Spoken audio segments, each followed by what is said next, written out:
This is PTV World. I am Syed Shabahat Ali and you are watching Fault Lines. The relationship between United States and Pakistan has always been on a roller coaster ride. And at the moment, when Biden administration and the Prime Minister of Pakistan are apparently on two different poles, it is very important for Pakistan to understand what exactly United States is thinking about Pakistan's position in the current dynamics of this region. We have today taken an appointment for interview with Pakistan's ambassador in Washington, D.C., Dr. Asad Majeed Khan, to exclusively speak with PTV World about the diplomatic relationship between Pakistan and USA. Join this conversation with us today. So there is a belief that the relationship between Pakistan and United States is deteriorating. It is not as good as it used to be in the past, where we were strategic allies. Do you agree with the statement, or you have a different opinion? I think what is important for us to see is that what is the point in time in our relationships history that you are alluding to. Of course, there was a time when Pakistan was most allied of the allies, and we were probably the only country in the world that was simultaneously the member of both SEATO and CENTO. And there were times when, we facilitated United States also by providing,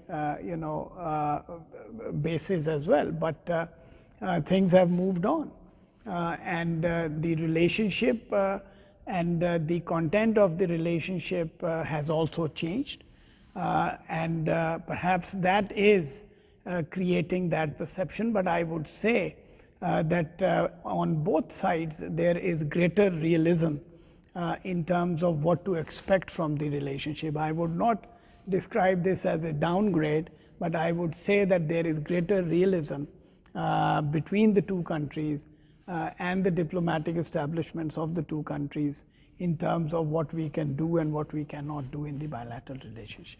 So this relationship between the United States and Pakistan that we are talking about took a major shift, and I hope you agree with me on that, after 9/11, when Pakistan stood out and extended all-out support. And then Pakistan took the brunt of United States invasion of Afghanistan. We became the country with maximum war casualties as an effort of United States carried out. Do you think this role has been acknowledged, or Pakistan's sacrifices have been acknowledged to the extent as we expected? Again, let me come back to your previous question and elaborate on that a little bit more, because I think it's very important to read the relationship right.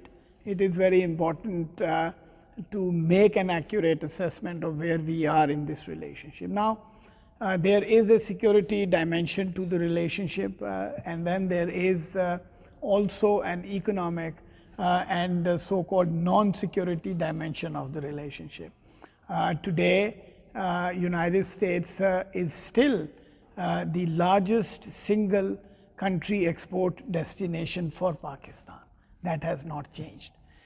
Today, United States is still the third or the fourth largest remittance provider to Pakistan. United States has all along been one of the top 5 investing countries in Pakistan.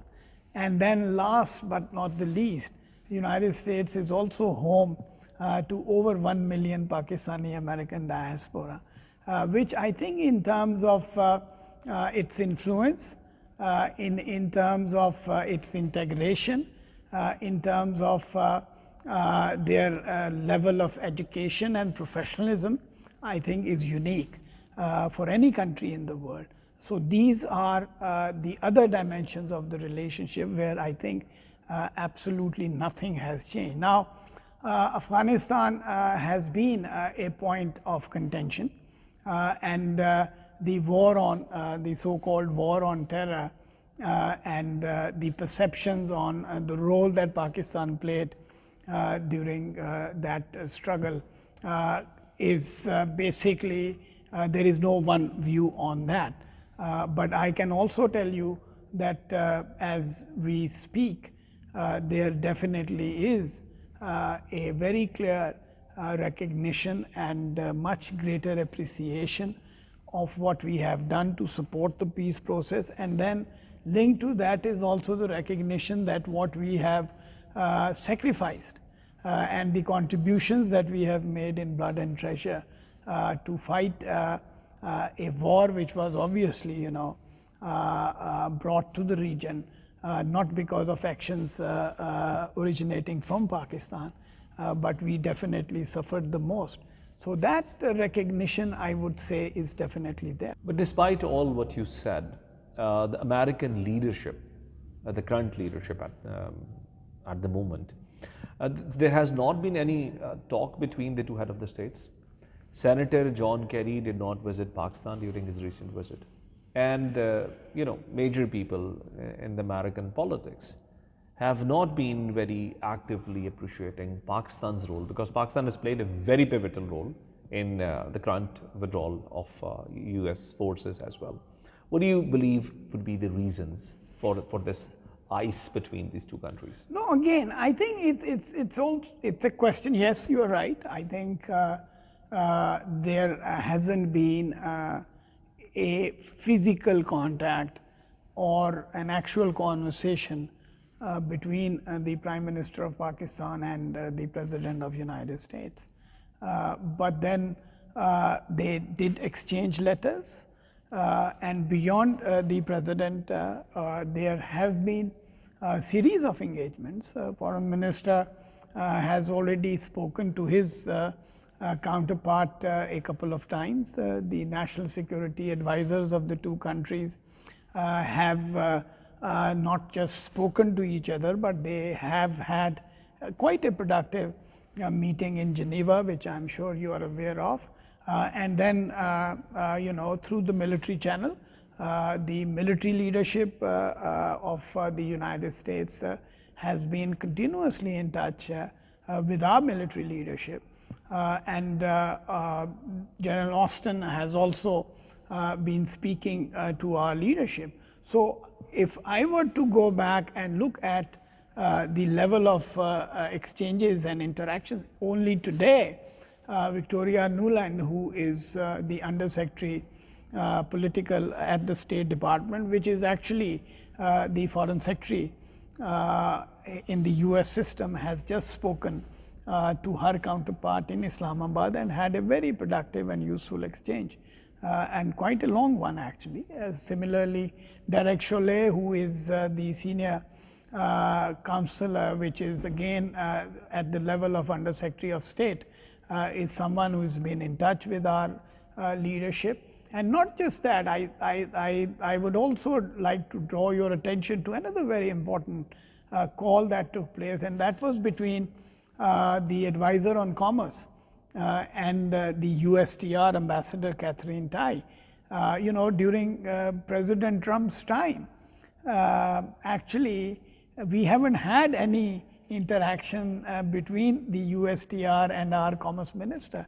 So for the USTR to be able to speak to our advisor on commerce during the first 2 months of our appointment, I think reflects the significance that they attach to building a strong economic and trade relationship with Pakistan. So on the whole, I would say that yes, situation is not as bad as that one media. call may not have. And I think even on that count also, Shabad, I can tell you that I think this administration has taken over in a very complex and unprecedented set of circumstances, for the election to be contested for any new coming administration, for an impeachment process to be continuing when they took over, then a raging pandemic hitting United States, I think has in many ways made that process of transition less than smooth, and then preoccupied the new administration, at least during the first few months. But obviously, they are going out and establishing contacts and connections consistent with the priorities that they have. So I think we'll see how it plays out. But in terms of engagements and in terms of various conversations taking place, a lot has already happened, and we expect more. Ambassador, despite all what you said, and I really appreciate whatever things you have highlighted, but still there's a perception, and this perception is developing over a period of time. And the perception is that United States views Pakistan purely from the angle of Afghanistan, or the potential role of Pakistan, or the current role of Pakistan in the peacekeeping process or the peace process of Afghanistan. Would you agree with this statement that it has only been, the relationship has only been curtailed to the security prism or to the spectrum of Afghanistan? It has not gone beyond that. I think that's a perception that is not too far off the mark, clearly, because Afghanistan is the primary and principal US preoccupation in the context of our region. So obviously, when you have your boots on the ground, you have been there in a country for 20 years, where at one point in time you had forces numbering more than 100,000, so you have invested a lot in terms of your both financial as well as human resources, and that clearly gets the attention, and that also then trumps everything else that could potentially happen between our two countries. It's like having a 1,000 watt bulb in the room, and as long as that bulb is on, even if you have 200 watt bulbs, you will not notice them until you switch off that big, the 800-pound gorilla in the room. And so Afghanistan, but historically we were friends before Afghanistan happened. We want to be friends with United States after United States walks out or withdraws from Afghanistan. And I think all our effort this past several years has been to basically turn that issue of contention into an issue of convergence. So what I can tell you today is that Afghanistan is really a point of convergence between our two countries. United States want an honorable withdrawal. United States want peace process to succeed. United States wishes to see reduction in violence. United States want to see a government in Afghanistan which is able to effectively govern, so that there are no ungoverned spaces which can be abused by perhaps terrorist groups in the future. And our priorities and our preferences are not any different from that. And that really, I think, has made the conversations easier. And I think Pakistan has also, in a way, addressed some of the concerns and has overcome some of the residual skepticism from the past in terms of working sincerely and completely to support the peace process. And I would say this is not really consistent with the positions that we have historically taken, because we had always argued that there is no military solution, and that a comprehensive, inclusive settlement is the only way forward. I think United States has come around to that position. Today they are more realistic in terms of understanding the limits of the use of force and the relevance and utility of trying the negotiation and dialogue track. Ambassador, you just said, and let me repeat that, correct me if I'm wrong, that United States has now reached to the conclusion that Pakistan has been suggesting since day one of Afghan war. Is that right? When I say now, I mean over the last few years, United States has come since the time that they got involved in negotiating peace with Taliban, in encouraging Afghan groups to settle it amongst themselves. Yes, they have come around to that reality. Ladies and gentlemen, we take a break and we'll join you after the break once again.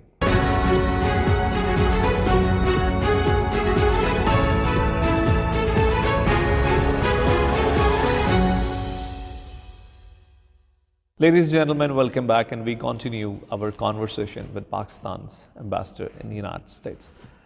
Ambassador, we were talking about Afghanistan a while ago, and here is a point that I would want you to discuss. Pakistan had great influence on the Taliban regime in early 90s, and when the United States decided to attack Afghanistan, Pakistan was a country that tried its level very best to avoid that or to bridge the gap between the two. But once this attack took place, Pakistan provided all-out support to the United States, which actually melted out the diplomatic capital that we had over Taliban. And with Taliban taking brunt of the war for the last 20 years, now United States wants Pakistan once again to capitalize on its influence on Taliban, to make Taliban agree what United States has not been able to make them agree to for the last 20 years.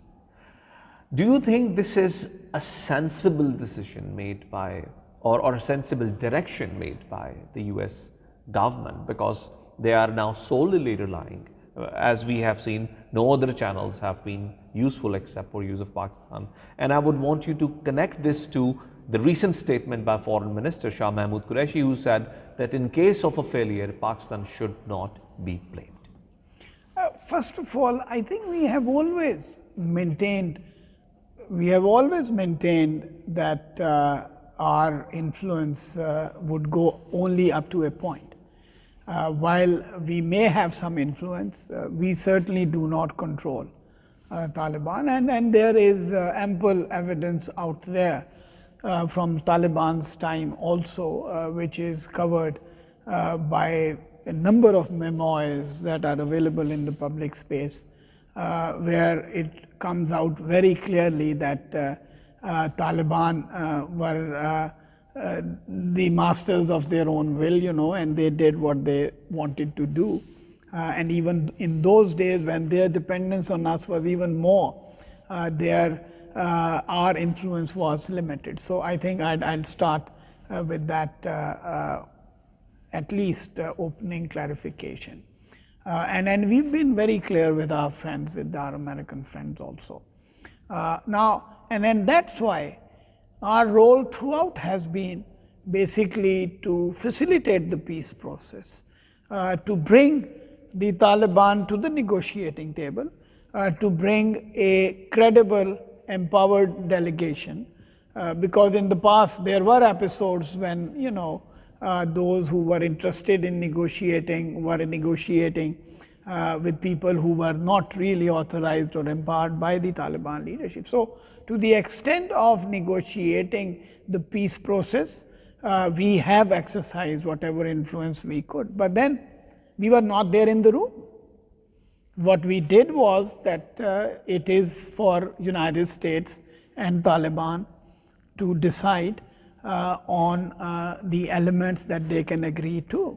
And we are happy that they were able to sign on to an agreement and get to an understanding. And I could say this, that I think thanks to that agreement, there is some reservoir of goodwill between Taliban and United States, that they have clearly moved from being adversaries to being interlocutors.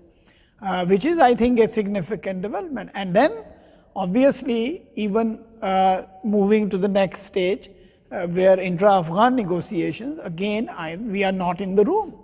It is, and we have said it time and again, that we have no favorites.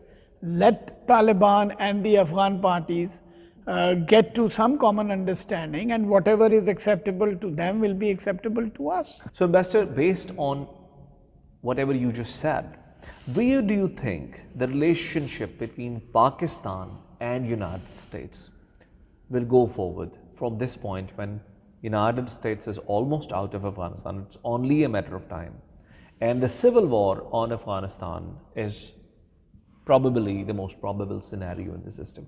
How do you believe Pakistan and the United States diplomatic relationship will now remain? I think our number one concern and the topmost priority, the concern is the unraveling of the peace process, and the priority is to see the peace process succeed. And that's why we maintain that this is the time for every country that can contribute to come forward in support of the peace process. And all the Afghan parties should hear it, and hear it clearly from all the important countries in the region and the extended region on why they want the peace process to succeed. Because if the process stops and it unravels, then we have seen the consequences of that, and I think you are right. We can see and anticipate infighting between Afghan factions resulting in a civil war, and that could lead to consequences not just for Pakistan. I think it would lead to consequences for Iran, it would lead to consequences for China, for Russia, for Central Asia.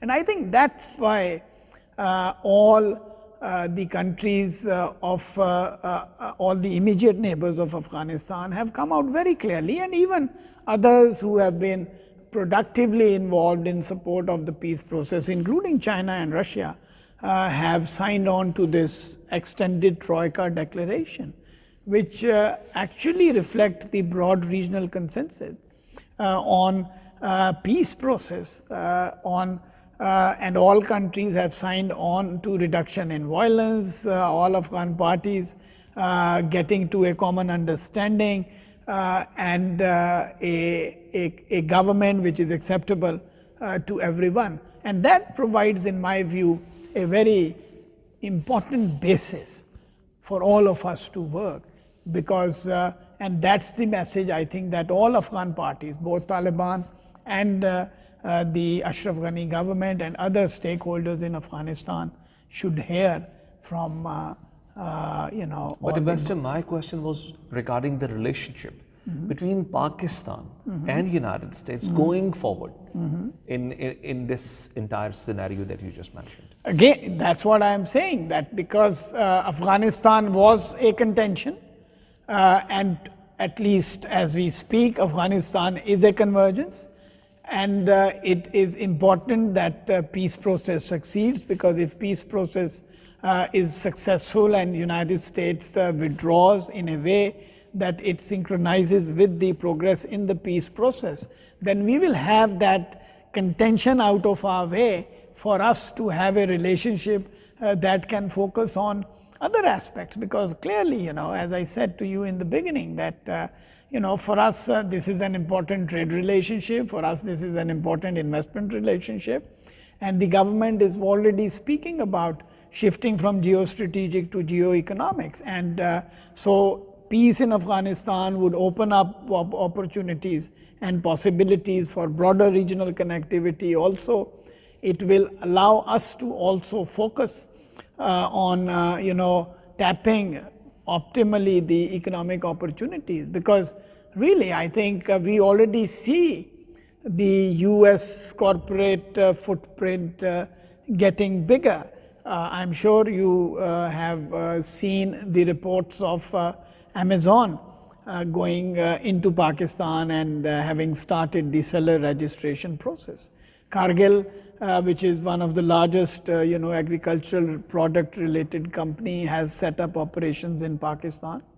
Amazon is looking at other streams also, because this is just one of the many things that they do. They have back office support services, they have Amazon Web Service also, and then they also have their own brand. So all those conversations are going on. So you see a convergence toward an economic partnership? I think that should be a very important part of this relationship, and I think it is important to bring that much needed balance, because as you began, you kind of started looking at the relationship more from the security perspective. And the challenge with a security relationship, or perhaps the advantage in a security context relationship, is that you can manage and run that relationship through only a limited number of players. But when it comes to a more robust economic and trade relationship, that involves the entire country, that involves the way you produce, the way you work, your regulatory mechanisms, your property rights, your work ethics, all of that. And then that's the kind of conversation that I believe we should have, and that's the direction where we would like this relationship to go. And really, I think going into the past, agriculture has been a golden chapter in our relationship, and only if we could revive some of the old cooperation in terms of working with the US companies in enhancing our agricultural productivity, our dairy productivity, getting assistance and support in improving our irrigation and water management techniques. I tell you, our production would increase even as of now, with yields that are 30, 40, and in some cases 50% less than even the regional average. We are producing, and we are one of the largest, or top 5, top 3, top 4 producers of sugar cane, rice, cotton, milk, and all of that stuff. So if we were able to enhance our productivity, I tell you, I see a lot of potential. And then, look at where we are. I think, and this is not lost on the US companies, I can tell you that. ExxonMobil has gone in. The other major companies who've been there and had their presence in Pakistan for a long time, they would want to increase, because I think technology is the other area. And that's where the diaspora comes in. You go to the Silicon Valley, you would see Pakistani Americans who are doing very well, and they are very keen and interested in exploring opportunities in Pakistan. And technology, I have always maintained and believed, is the force multiplier and is the low hanging fruit in the relationship. So we can also concentrate on technology. Energy, we are like right in the middle of two of the largest energy consuming countries in the world, and we are also sandwiched between two energy hubs, Central Asia and the Middle East and Iran. So if we can leverage our regional connectivity potential the right way, we really can attract the US investments and use it to create win-wins that would help the US companies, that would help Pakistan. Ambassador, Pakistan's increasing relationship with China and Pakistan's increasing cooperation with Russia, that is now expanding to a remarkable extent. We have taken major diplomatic leaps with Russia. Do you believe are reasons for US to take Pakistan a bit more negatively? Again, I think, and I say this less as Pakistan's ambassador and more as a student of international relations and as a student of diplomacy. I think the attempts to resurrect the ghosts of civil war, of the Cold War, I think are not going to be successful. Simply because today the world is a very different place from what it was back during the Cold War era. We are much more integrated, and there is much greater interdependence between states. Just to give you one example, because I think one of the most salient characteristic of the Cold War was for the Warsaw Pact countries and the NATO alliance to exist in silos, and those silos were not just security silos, they were also economic and investment silos. So you would only trade and invest with your so-called treaty partners and allies. So I think the age of hard alliances is over. Today, if I may, US is the largest trading partner of China. But Ambassador, I will not agree with you on that, because we see these, not only the Cold War taking place once again, the trade war between US and China is expanding. It is going, in different areas now. And besides, there are now trading partners. We just saw Iran being made an example with all these financial strangulations by United States, and China coming to its rescue with offering $450 billion in terms of investment. China holding its cards closer, United States trying to isolate it as much as possible. Importantly, with this quadrilateral security alliance that they have made called Quad, is also apparently made to content China or to curtail China. So don't you think that the blocs are re-emerging again? Again, I think in terms of reading the intent, perhaps you are right. At least there is a growing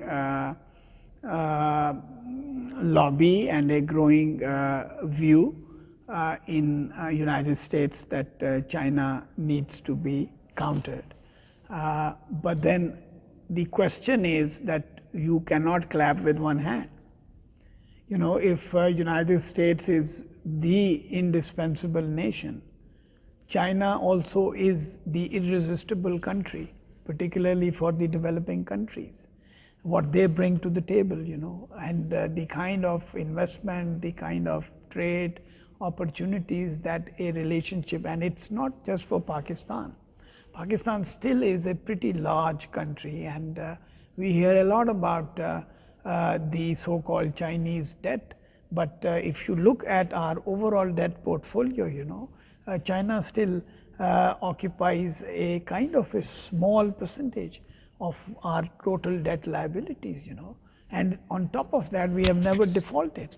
But sometimes we hear a lot of noise about that debt, but there are countries who are perhaps much smaller than Pakistan, who are more dependent on China. And it's not just Pakistan. I think that will be a challenge for many other countries. So if the United States or any other country insists on countries to choose between one or the other, I think they will be putting themselves in a tight corner.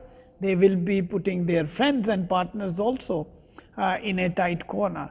And therefore, these choices will have to be tackled quite carefully. And if you look at Quad more closely and listen to what the Japanese would say, listen to what the Australians would say, you would see that it is framed in a much broader language. It is not exactly like the language which was used in the Indo-Pacific Strategy document that the White House has now released with very, very few redactions. So that tells you that the perception in the United States, and obviously when you hear the Biden administration, I mean, they talk about competing with China, where they must, cooperating with China where they have to, and confronting China if they must. So they are looking at all these three tracks, but I would say that right now, while obviously the battle lines are being drawn, but in my own estimation, it is more an exercise in energizing the US base in basically mobilizing support for the infrastructure bill in terms of making investments to basically enable the US system to technologically compete with China. And these are going to be frankly difficult choices for any diplomatic establishment. And in that regard, I think Pakistan will not be the only country, and we will not be alone. We will have to make, and you are right, I mean, coming back to your question, I mean, China and Russia, and this is a point that we make very consistently. And we also hear from the administration, at least to the extent of stated positions, that we are not forcing countries to choose. And we have said it and I have said it publicly here, that we don't want our relationship to be seen. As you said, you know, Afghanistan prism is the dominant prism. We don't want to be seen. While yes, it's an issue that we need to work to resolve, but we don't want our relationship to be seen through the Kabul prism, through the New Delhi prism, or even through the Beijing prism. I think we are a significant country in our own right. We are the 5th largest country. We are a nuclear power. We are an influential country in our region. We are a middle power. And I think our relationship has produced good results in the past, and we are confident that the United States needs us as much for regional peace and security as we need United States. So that is the kind of mutually beneficial standalone relationship that we are working to secure with the United States. Ambassador, thank you very much for being in our program. It was such a lovely conversation, but since we are short in time, so we'll end it here. Thank you very much for being in our program. Thank you very much for having me. Likewise, it's a pleasure.